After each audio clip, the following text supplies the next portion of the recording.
Um, It and reminds me of years ago. I spoke at the Apartment Owners Association, and there was a room full of 300 people plus. Everybody was against the wall, and I was looking out, going, "You guys are either really excited or really scared." right. Okay, so we'll get started. Again, welcome all of you to our live webinar. I am Chris German with the Apartment Dealer. With us today, we have Mr. Bruce Norris. Now, if you're unfamiliar with Bruce and his work, Bruce now for more than 3 decades, not only has been a real estate investor, educator, hard money lender, developer, builder, but he's most widely probably known, and why I imagine most of you are here today, at his gift of taking a look at the market analytics and dissecting from multiple channels what is the underlying thread, what can they tell us about what is to come, learning from what has been, what's happening in the present, of course. And he's done this not once, not twice, not 3 times, but continues to do so.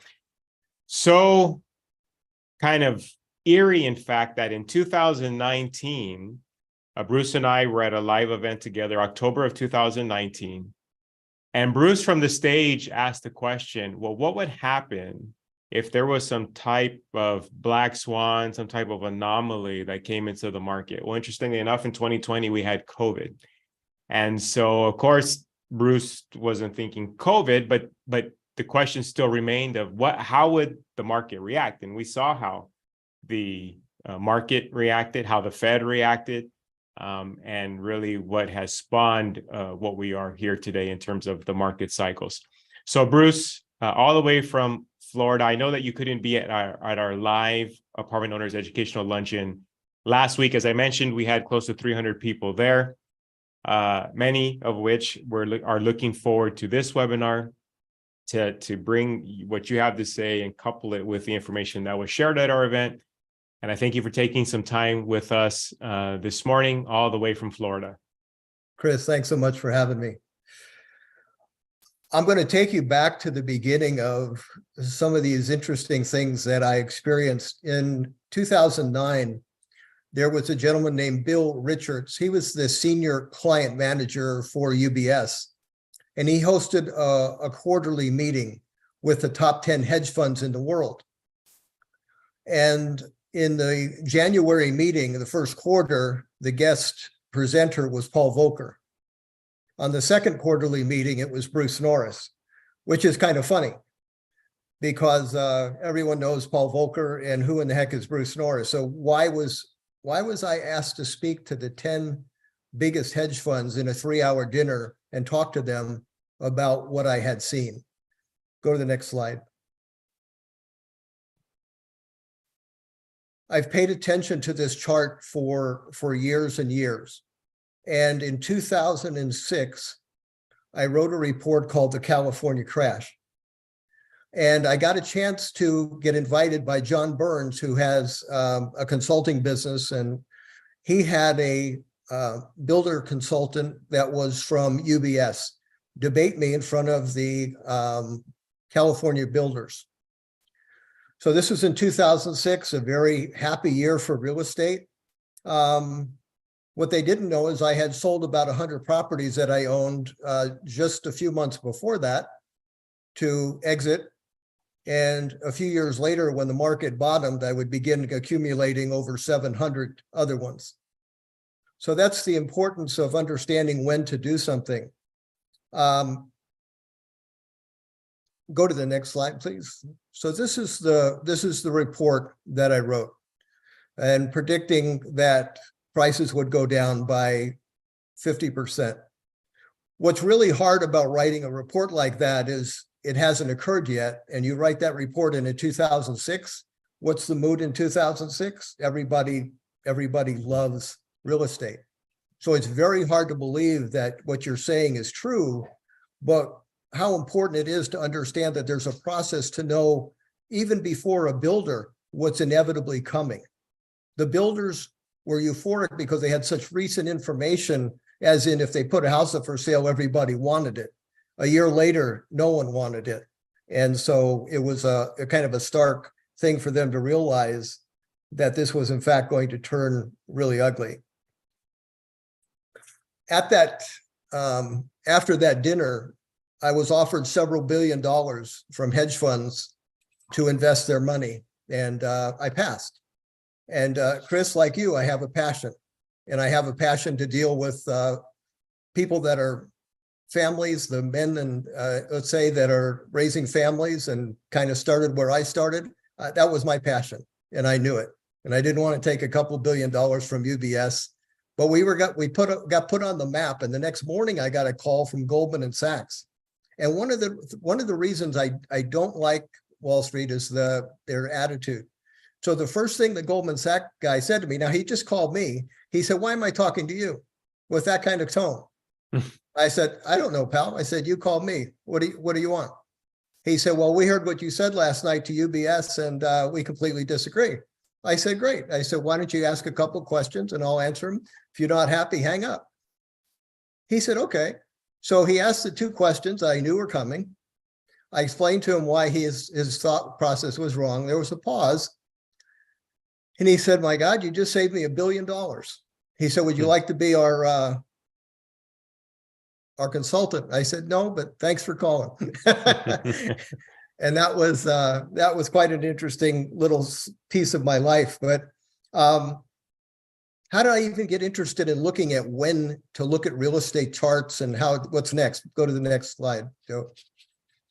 So in 1988, I had a chance to buy 50 building lots. Now take a look at that price chart. 50 building lots in 1988 in a prime area around lakes should have been really busy, and busy it was everywhere else, but these 50 lots. And I started looking at them going, oh my gosh, one guy must own these. There's no way 50 individual people would not build on these lots. So one guy owns them. And sure enough, it was the Bass brothers. And so make it long story short, I made a deal to buy those lots. In 6 months, the hardest 6 months I ever worked, I made $1 million selling those lots. And then in 1989, bringing that euphoria and the new money and all that, I bought 7 custom home lots, and I had partners, and we built 7 custom homes at exactly the wrong time. We got done with them in June of 1990. I ran a full-page ad in the newspaper in Palm Springs, and not one phone call. Over the next 2 years, I would stand in front of $21,000 a month payments and take the hit on every one of those houses. So everybody got their money back. Everybody's credit was perfectly intact. But I learned a valuable lesson that real estate could hurt you. And then in 95, I had something interesting happen. Next slide. Aaron graduated from high school, and I bought him a Honda Civic for $15,700. And 2 days later, bought a house in California in Riverside for $13,300. And I just had that aha moment. I go, wow, I've been doing this for 15 years and I have no idea what makes prices move. I have no clue. Here in 89, I thought I was making the right decision and prices went down and hurt me. And now I'm buying a house for less than a car. How does that happen? And so I thought, you know what? I'm going to try to get to the bottom of it. And the first thing I did was try to figure out if there's somebody else that figured it out. So I went into the library, and they had microfilm where you could say, show me every magazine article that has to do with real estate prices. And so I read every magazine article and every newspaper article for 25 years, from 1970 to 95, trying to find the author that said, this is what's going to occur. I never found that person. And so I said, okay, I'm going to see if I can do it myself. So for the next 18 months, I went into multiple libraries all over California. And I went with a pad, and if there was a topic I didn't know, I mean, if I didn't have the data for it, I literally hand wrote it from 1970 to 95 every year, and then created charts for that. I drew no conclusions until I had all these charts. Now, keep in mind, I had charts that ultimately I would discard because they didn't stick, but I didn't know that at the time. So I had lots of categories. I went to Maui on a vacation. I put these charts, I couldn't overlay in a computer because I didn't know how to do that. So I laid them on the floor, and I had yardsticks, and there were 2 boom and bust cycles already in California. And so I said, okay, let's take a look at a boom cycle. And I played with the charts, and what I was looking for was a sequence. It had to happen every time.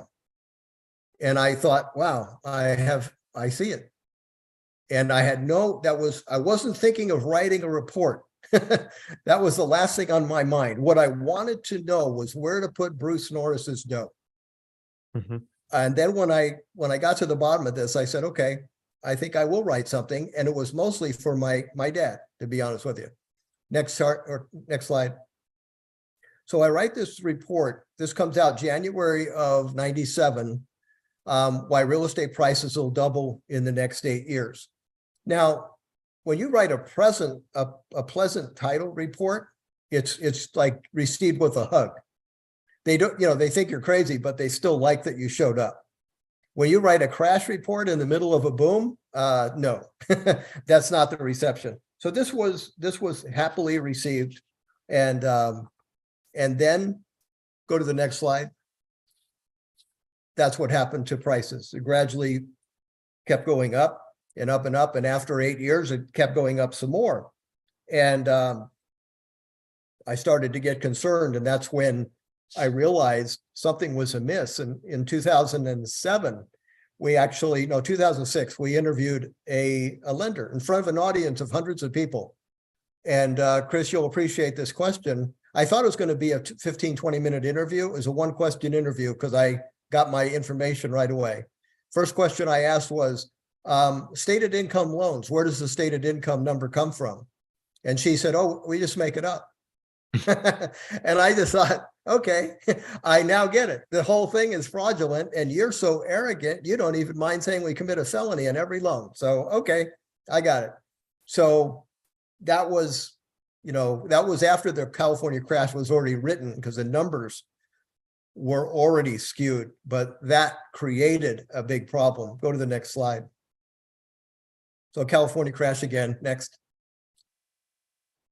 So prices went down, and then, they stayed down. They stayed down until about 2012. In 2012, I really sort of became devil's advocate. I thought, you know what? Maybe California is done. And I need to understand that. If we're going to stay at the bottom, which is mimicking the national price, I need to understand that. And so I really played devil's advocate in this report, basically to answer the question, should I go all in or should I fold? And the answer was all in. As a hard money lender, we created an 8-year loan for investors, and we told them, go all in. Next chart. So in 2012 for the next 8 years, off to the races until, Chris, you talked about the report, where once again, we had overdone it again, or really close to it. And then the pandemic, oh my goodness, that created unbelievable price changes and urgency. And so that's really amazing at what happened. Next slide. Inside of that time frame where prices went up in 2017, we had a title of this, 2% mortgage rates and 40 trillion in debt. It was actually a projection for 10 years on the debt. And I said that in sometime in that stretch of time, we would have a mortgage rate that started with a 2. Now, once again, think about all these titles that I've put my name on. That's scary stuff, hard to believe, and yet they've come true. So I'm saying that so you understand where I'm coming from. What I'm most concerned about now that, of course, I have a reputation and people that listen to me, that's very meaningful. Well, matter of fact, when we gave the California crash, the first probably half hour I devoted to, do not just take my word for this, analyze it, challenge it. That didn't happen. People were calling at the first break. So it was really true. So I'm going to talk a little bit about what I think we're going to be facing here pretty soon in the next couple of minutes. And then we do have an all-day event to talk about it at length. So go to the next slide, Joey.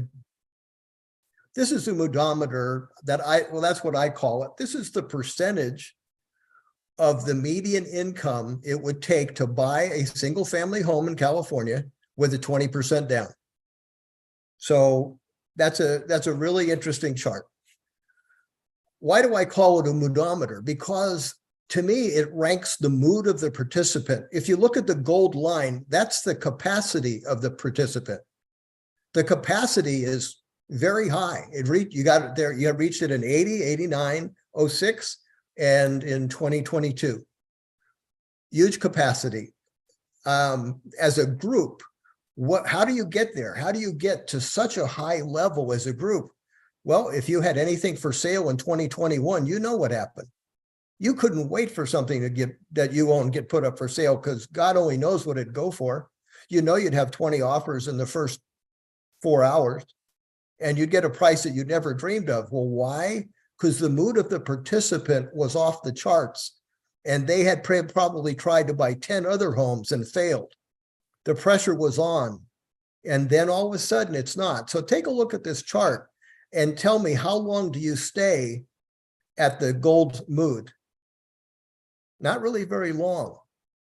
And there's another level of mood, and that has a mathematical certainty to it. So take a look at from 2006 on, how many years were we over a 40% mood, if you will, where the median price to buy a home in a monthly cost was under 40% most of the time.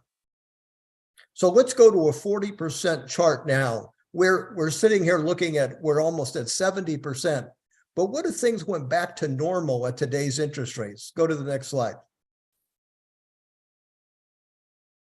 If you had a 6% mortgage rate, your median price would go from $735 to $465.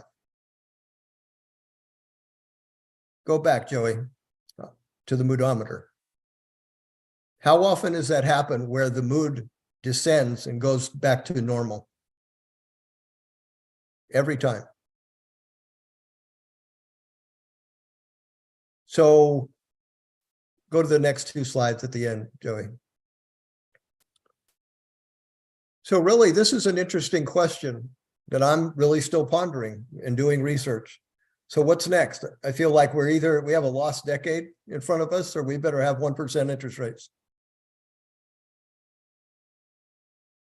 And the 1%, it would be the only saving grace.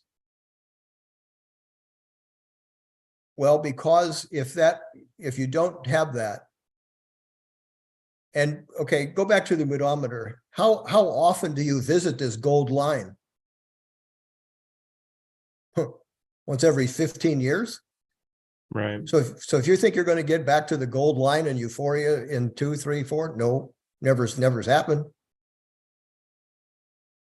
So, you know, we've been very blessed with an interest rate. When I joined as an investor in 1981, I owned a home free and clear in Riverside, and to my wife's consternation, I refinanced it to become an investor at 17.5 fixed.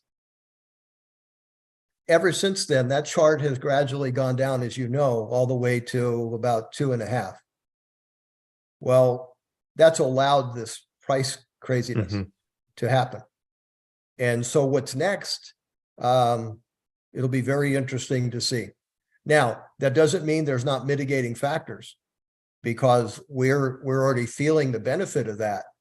But one thing I understand about what happens in a downturn, and by the way, this is the best cheat sheet there is. How smart do you have to be to look at this gold line approach and go, you know, I think if you were in the mood to get out of something near the top, that would be it.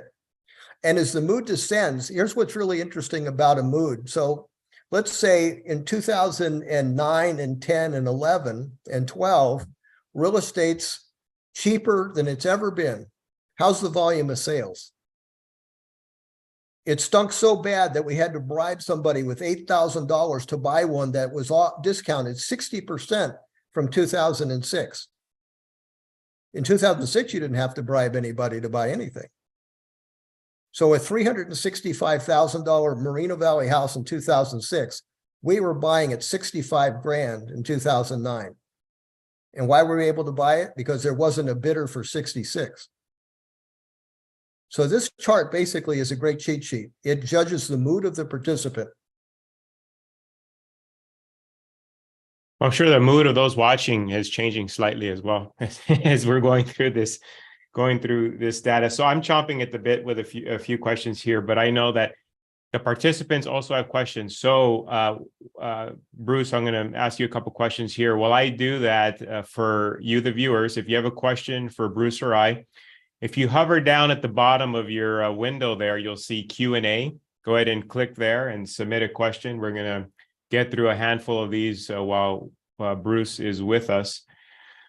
So Matt, if you could bring up the article that we have, I'd like to start with that. You know, as I mentioned, we had our apartment owners educational luncheon where we go through our own set of charts, if you will, tracking, hey, what's happened with regards to vacancy, price per unit, cap rate over time. And CoStar Group, which their sole responsibility is to sell analytics to brokers like I. They have no horse in the race, whether apartment owners buy, sell, trade. Matt, we're not seeing the article. They just released this article at the beginning of the week where they're tracking, because they track nationwide. This is not just solely California, tracking apartment sale values. Well, apartments have lost value now for the last 8 straight months. And that's directly tied to the rise in interest rates. So here we go here. Biggest price drop since the Great Recession even deepens. And again, this is nationwide. So we haven't felt as significant in decline in values as other parts of the nation, but nonetheless, cap rates are on the rise. More and more you see properties being discounted. And again, because the challenge is the interest rates. We went from the good days of 3.25% to now, say 5.75% to 6%. And that really does create turbulence for cash flow. Matt, if you can jump to the next slide regarding looking at the decades here. And I'm winding up for a question, Bruce, but I just want to give you some background on it. I was just going to say something. You could Chris, you could create a moodometer for apartment values. All you'd have to do is say, okay, at a 3.5 cap, there's your value. At a 6 cap, that's the value. Because that's a mood change. That's what it is. So this here looks at the sales volume and price per unit. This is the Eastern San Gabriel Valley. But it's, again, for those of you watching, whether you own in the Western San Gabriel Valley, the 605 corridor, 710 corridor, it's essentially the same. We went through all these at our live event, but we're using the Eastern San Gabriel Valley. So if you look at sales volume and then price per unit. Okay. You see, I'm just going to interrupt. Okay. Isn't it wonderful? Look at how on sale they were in 2009 and 10. Right? Mm-hmm. I don't need to be an apartment owner to ownership. I don't need to be an apartment expert to look at this chart and go, oh, I guess 2009 and 10, probably a good place to buy. And euphoria happened in 21 and 22, right? Right. That's a good cheat sheet you got right there.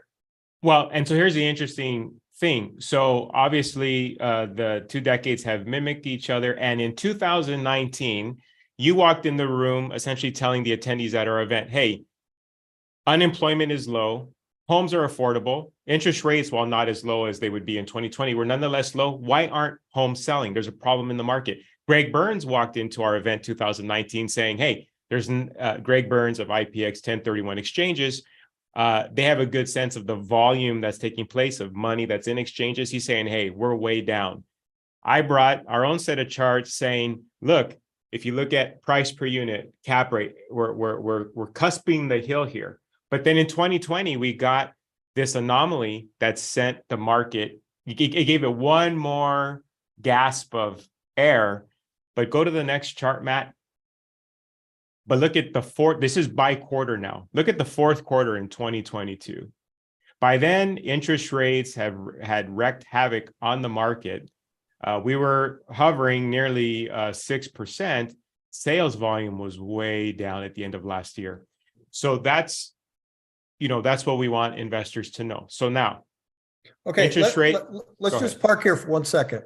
I want you to look at the 4th quarter 2021 and 4th quarter 2022. And then think about our unemployment number that's still at record lows. Well, guess what? For our industry, that's complete BS. So if in residential sales are down 45%, let's say prices are down 5%, the revenue created by our entire residential industry is down 50%. In other words, you could say there's 50% of the people making what they used to make, and 50% unemployment exists. That's what that really means. Now, they still are fully employed, apparently, because they have a license. But as a group, they're making half. Right. And that's what this chart is showing for the apartment world. So in 2020, we got low interest rates and we had historical rental rates. Rental rates are already now slipping backwards. Interest rates obviously have gone up. The next challenge then would be vacancy. So this was a big windup, but here's a question for you, Bruce. So it just crossed my desk last week, and maybe I'm a latecomer, that the state of California is going to partner with homeowners and give them 20% of the property's value as down payment. It's the California Dream something or other. But essentially, first-time homeowner, they're going to give you 20% of the property's value. They're going to stay in business with you, and when you sell, you have to essentially pay the state back. But for landlords, for many of your tenants who they have good jobs, especially those, you know what areas you own in. You own in Pasadena, South Pasadena, Arcadia, Temple City, San Gabriel. They have good jobs. They just haven't been able to save the down payment because you've been doing a good job charging market rents. But now the state gives them 20% to put down on a home. First, with residential real estate, Bruce, what do you think that's going to do to the market? Is that only going to overinflate pricing for a minute and then create a greater pullback, or what do you think? Wow. Well, I'd be really surprised if that just really hits a home run, as you are now partnering with a government entity. That I just don't know what percentage of people really get excited about that. So how long has this been in place? Right. I felt the same way. It's they've announced it some time ago. They've been rolling out the information to the mortgage brokers and what have you, getting everyone prepped on the qualifications, because there's income qualifications per county. There's thresholds in terms of purchase price. But when I was looking at some of these, I mean, you're talking about they'll let you buy a house up to like $750,000 in some of these areas. So we're not talking about starter beater homes, $400,000 homes. They're allowing high limits. And my understanding is, as the buyer, because you're only really purchasing 80% of the house, you only have to qualify for 80% of the home's value. So in other words, that 20% is inflated because it's not your money, it's the state's money. Right. Well, I mean, that seems like that would be supportive of price. How many people will do it? See, I think that's like a small counter to the bigger problem. So how you end up having price damage, at least in the past, is you have a motivated sale or a group of properties. In the past, it's been foreclosures. So that's doubtful this time. Mm-hmm. It's doubtful you're going to have a bunch of foreclosures. So who would be the motivated group of sellers? Maybe the unemployed. You know, unemployment may grow over the next number of years and create that. California certainly isn't building or overbuilding, but they used to. So in 2006, you completely overbuilt and you were stuck with a lot of inventory and auctions and so forth. You did the same thing in 89. This time you built 50, 60,000 homes, which represented 15% at the most of the whole group of sales. Okay. So that's a good question, Chris. I guess I always like to ask myself, would I do that? And the answer is no, I would not. Well, and I wouldn't, but think about this. Okay, so I've been trying to buy a new car for the last 6 months. and they tell you because of shortages or what have you, people are overbidding Yeah, on new cars. So while we know it's not prudent to go into business with the state and allow them to put 20% down, well, it's also not prudent for some of these people that are paying $20,000-$30,000 over asking price on Escalades and Mercedes and BMW, yet they're doing it right. because consumer mentality. Yeah. And so my point of bringing that up is, and I'll send you some information on this because it sounds like it's kind of new to you too, but it's a real thing. Mortgage brokers are rolling this out. They're getting the realtors prepped to know who qualifies.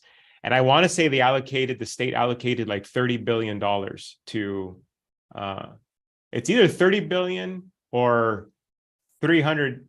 No, I think it's 30 billion. I'll get it to you. But I bring it up because of the vacancy factor. So again, landlords, rents are pulling back slightly, but pulling back. We've now have, I wish I would have had the chart, but now for 5 months straight now, rents have pulled back. Interest rates are not helping cash flow, and it's pushing interest rates are pushing cap rates upwards. You're now seeing cap rates that began with a 5, something unheard of. And now what if we see an uptick in vacancy, meaning now we start talking about concessions, and we haven't seen concessions probably since 2012 in local areas where people were offering first months free and things like this. Not doom and gloom. I'm just trying to make people aware of what's the reality. Now, I'm going to take a question here from the crowd, Bruce. Someone asked, Mr. Simon here asked, Bruce, define a lost decade. Where your prices, well, when you go back to that moodometer, you have lost decades, depending on the years you want to pick. So that's what I'm saying, is that you're going to have a decade where residential real estate doesn't hit its former high. Now, because you have gone all in on Florida real estate, one participant asks, Bruce, are you not worried about rising groundwater, encroaching cesspools, mega storms, flood losses?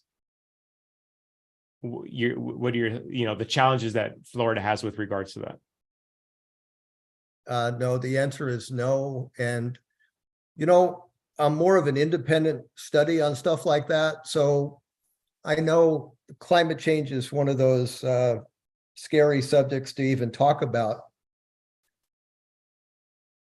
So if you're in the insurance world, I wonder why you can still get insurance with a waterfront property in Florida like I have. Since it's going to be underwater, and if I had a 30-year mortgage, I'd still be able to get a mortgage. So what's wrong with those people? So I guess I'm going to counter that. I would encourage you to read, just like I do in every subject matter. So if I'm going to write a chapter on oil, when I did that in 2006 for the crash report, I read 3 big fat books on oil. One said we're going to be out in about 10 years. One said we're never going to be out. And the one in the middle said we're going to create more with the resources we already have. So I would invite you to read not just the people that say this is going to be a catastrophe. I would listen to some of the other side. And here's what's really interesting about that. So this is really my honest opinion. There's a guy that started Greenpeace, and I'm sorry, I don't remember his name, but he was one of the starters in Greenpeace. And he's written a book. I'll probably have it on my phone here in a minute, so bear with me a second. Chris, this is true. When do you really know a speaker knows their stuff? When they do a canned presentation or it's Q&A? Right. Okay. So yeah, Q&A. So I would invite you to watch this guy do a presentation, and then every once in a while he gets in front of an audience and does a Q&A or a debate. And the title book is, and again, I'm going to read this book whether I go for it or not. It's called Fake, Invisible Catastrophes and Threats of Doom, written by Patrick Moore. Patrick Moore knows more about this subject than I think anybody on the face of the planet. And good luck in a debate with him. And good luck showing him a chart that shows, oh, look at that, the temperature is raised in the last. Well, he'll point out and say, well, guess what? That chart is thousands of years long. So if you're going to blame that on the Industrial Revolution, that chart never better go up before the Industrial Revolution was around. And then he shows a chart that's very long and it goes up and down and up and down and up and down without Industrial Revolution. So I just don't listen, learn for yourself. Okay. So I find it interesting that an industry of lenders will loan you a 30-year mortgage in a waterfront property. Why would they do that if it's going to be 4 feet underwater here pretty soon? Now, one of the participants corrected me. So I knew I was getting 300 from some. Okay, it's actually not 30 billion. It's 300 million. 300 million? 300 million. Well, okay. Well, then let's do some division. Just for fun. They're going to put up 140 grand a house. Is that right? 20% of 700, let's say. Mm-hmm. Okay. So just figure how much that is. So in rough numbers, it's 7 per million times 300.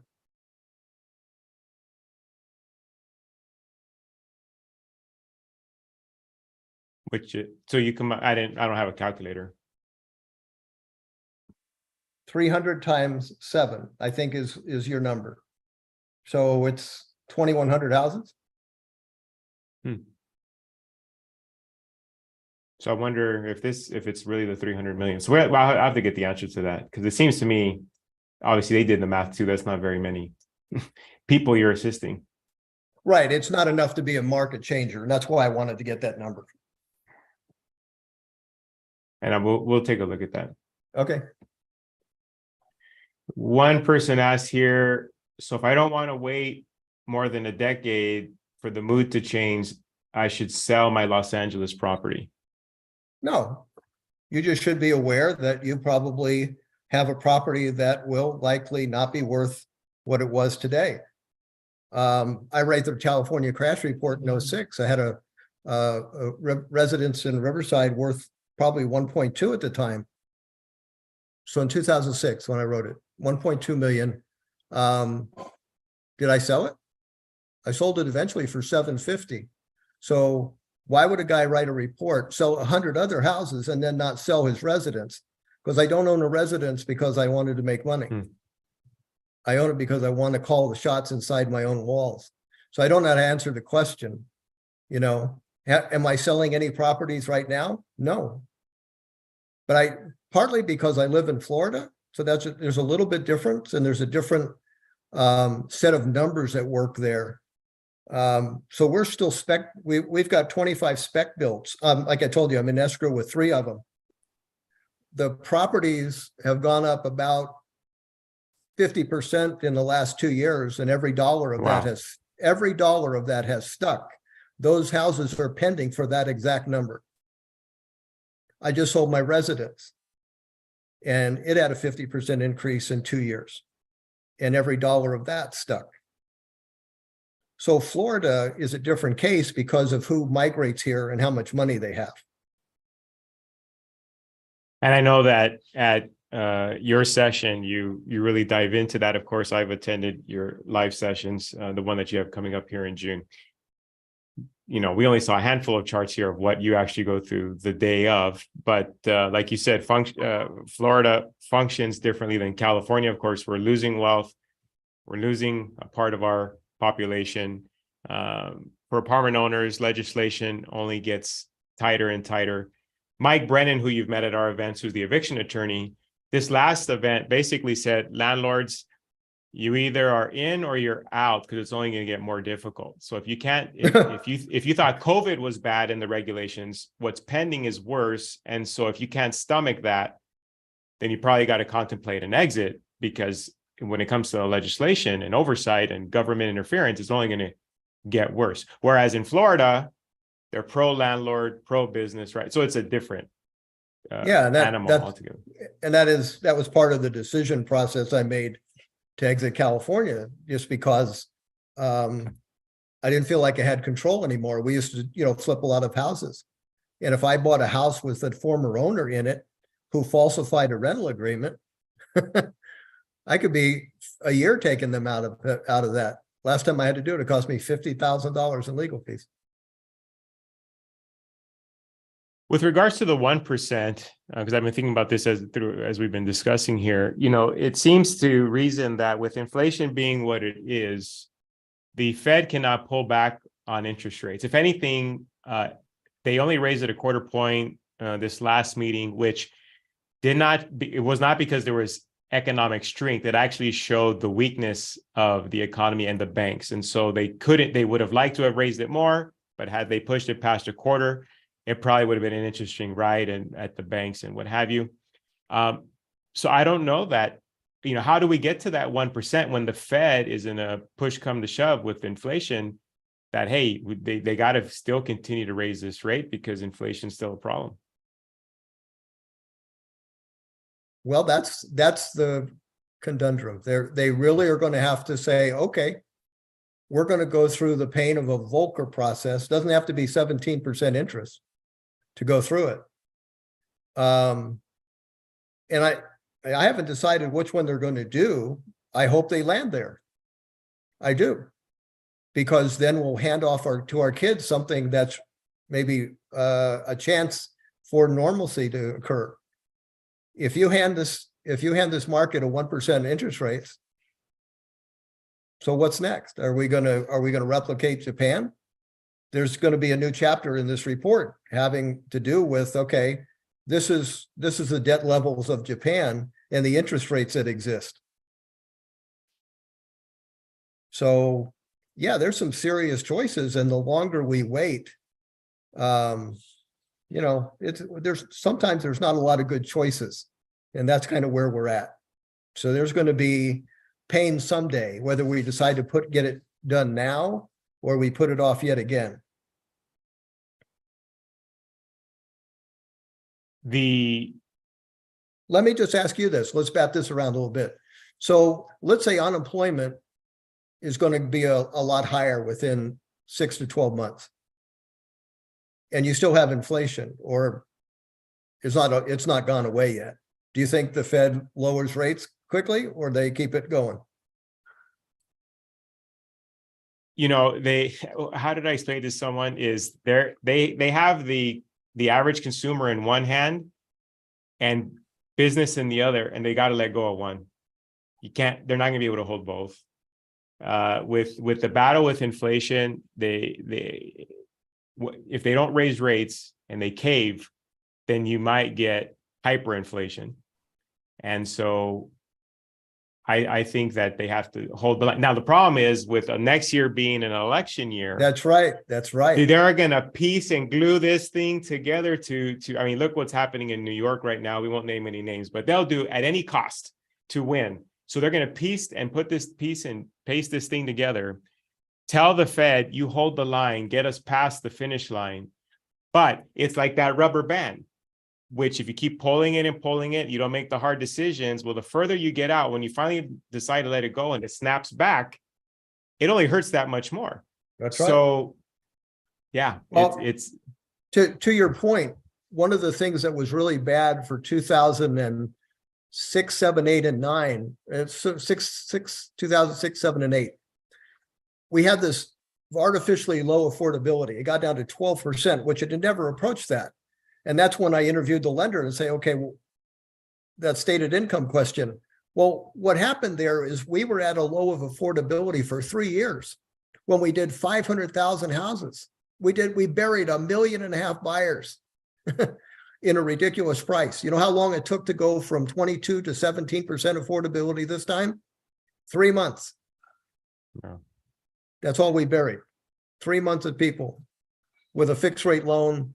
So see, what's very interesting, there's a ratio. So I just did this chart for the first time, went way back and to the current. There's a ratio of what percentage of the market is new homes on an annual basis compared to existing inventory. So, I mean, it's usually at a low, builders, say 2009, 10, they were building very little. inventory was probably 12% new. And when you're at a market that's euphoria, you're about 21. So that's the spread. So you're counting on existing homes to fill the gap between 80 and 85% of the time.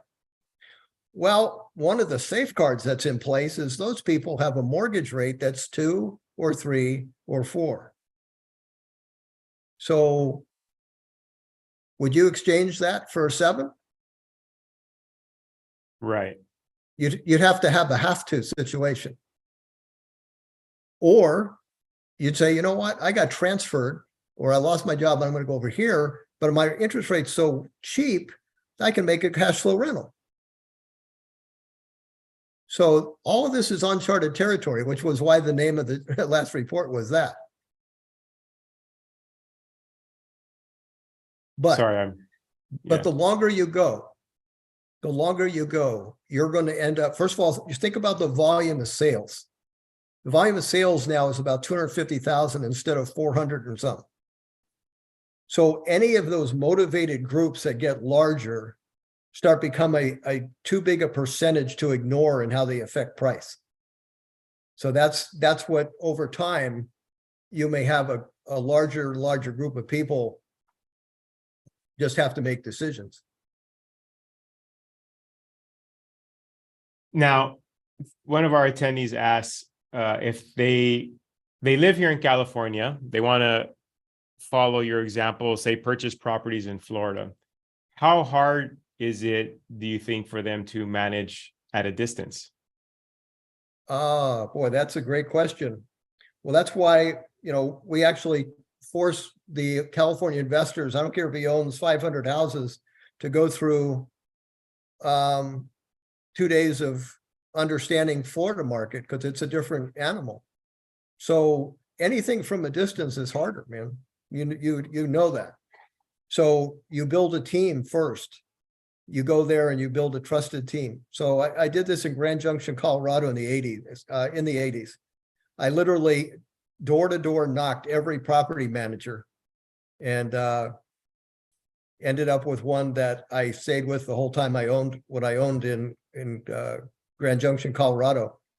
And it was a game changer. If I hadn't chosen her, Mary Simpson was her name. How's that? That's a long time to remember that. But Mary Simpson was great. So yeah, it's a big deal. Maybe one more question here. So this person brings up the point that when it comes to apartment loans, they're not fixed for 30. So That's to your right. point of, well, if you bought a house, or even like myself, I refied during COVID, I think my rate is below 3 on my personal residence. Why would I sell to now go get 7? Well, and to your second point of unless there's a need. So for those individuals, say if you bought an apartment in 2018, 17, 19, that era, you probably got a rate of about 3.5%. You're probably also tied, because all these loans are tied to indexes typically, you're either tied to LIBOR or one of the others. I would encourage those of you, if you don't know what index your loan is tied to, go pull out your note, find the index, because for LIBOR, for example, and I and Gil Figueroa, who you know from our events, the commercial loan broker, we walk through the math. LIBOR, by the time you take into what it's adjusted to today, the bank typically will say stack at least a couple points on top of that. You're now going to go overnight, in the blink of an eye, from 3.5% to 7% for somebody in that situation. CoStar, who we shared the article from earlier, shared an article a couple of weeks ago that you're already seeing issues in refinances when it comes to office space, medical space, because you cannot, given the new interest rates, these properties don't even re-qualify for their purchase price of even just a few years ago. So in the apartment world, it's a different challenge. Well, the office building that I just sold originally for $1 million, and I bought it for $319 and sold it for $1 million. The building behind me, I was in that building for closing in on 10 years. The building behind me was vacant for 9 of those 10 years.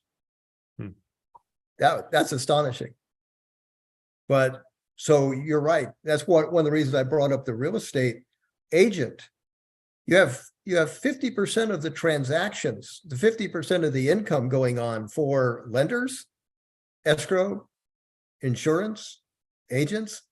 If you have a big real estate company, don't you think you're going to downsize like a whole lot? Mhm. Well, that office owner, if he has a mortgage, maybe it's adjustable. And all of a sudden he's got a tenant that's taken up 25% of the space. To my point, someone just put in the chat, my apartment loan jumped to 7.75%.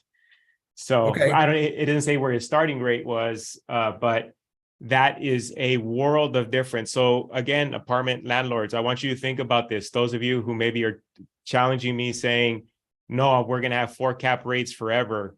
If you sell a building at a 4 cap rate and you take debt at, let's say 6, your negative return on whatever amount the loan is, that's the problem. And that's why cap rates have been increasing closer to 5 now, depending on some certain, some exclusive areas, because the interest rates are a challenge. This individual, their loan just reset to 7 3/4. I don't know when they bought their building, but assumably it was during a time when cap rates were 4% or maybe, sub 4%. Now that interest rate, you're talking about a cash flow problem at that point. Chris, you ought to replicate the cap rate chart over a long period of time, but then play with like a moodometer with the payment. So that you just said the apartment had this percent of mortgage and it just doubled. Well, let's say that you want to revert back to that payment. So the new buyer says, yeah, I want your apartment building, but I want that payment. What's that do to the value? That's Right. your new value coming up, whether it's here or not. And so that moodometer doesn't change overnight. It literally is it takes the temperature of the participant. So Chris, you still have people saying that, yeah, four cap forever. 2 years from now, the whole group could be saying something very different, right?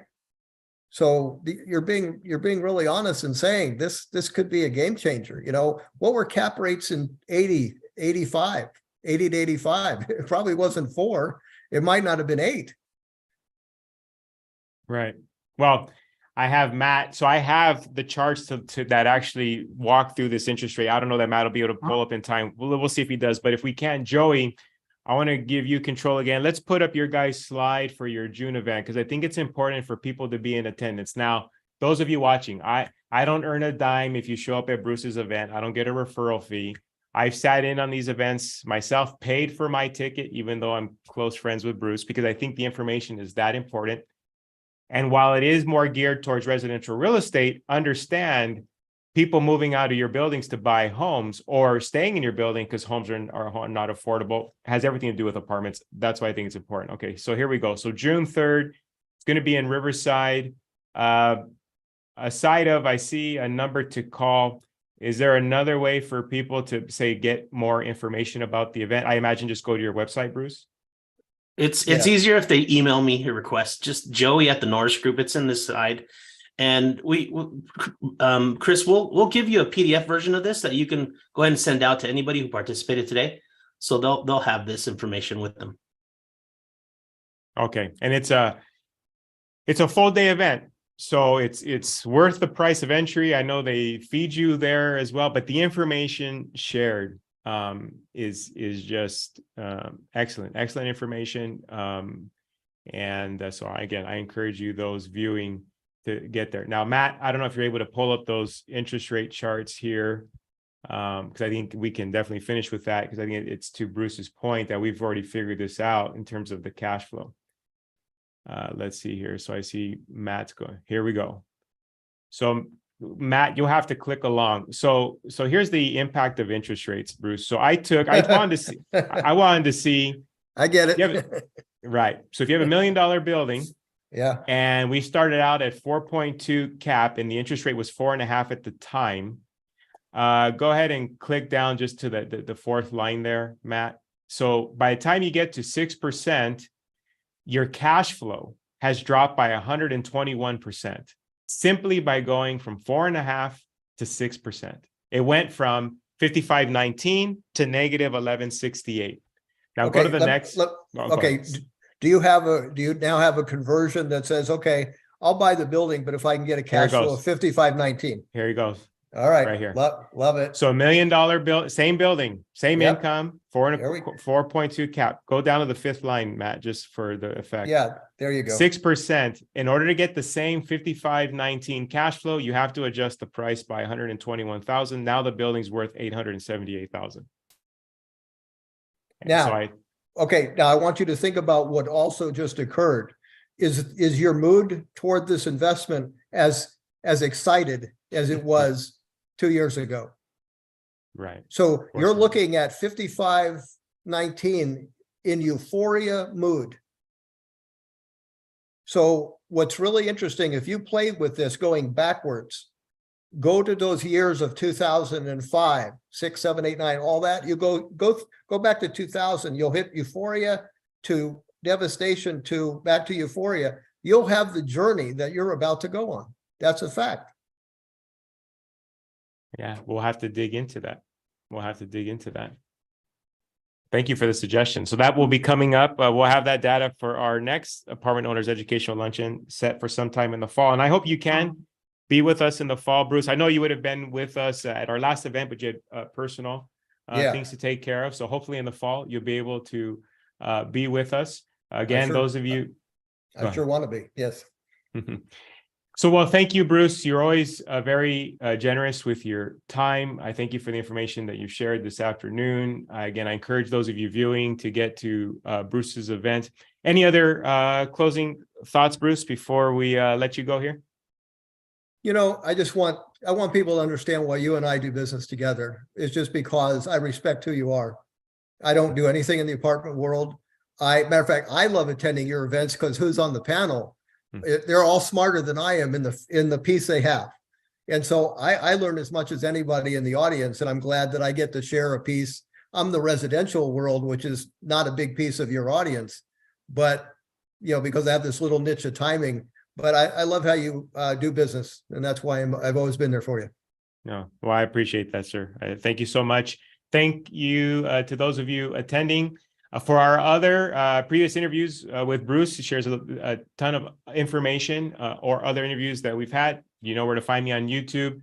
Go to youtube.com/The Apartment Dealer, and I think there's nearly 200 hours there of educational content of speakers of Bruce's caliber in all facets of real estate, from legal, financial, and otherwise. I invite you to join us there.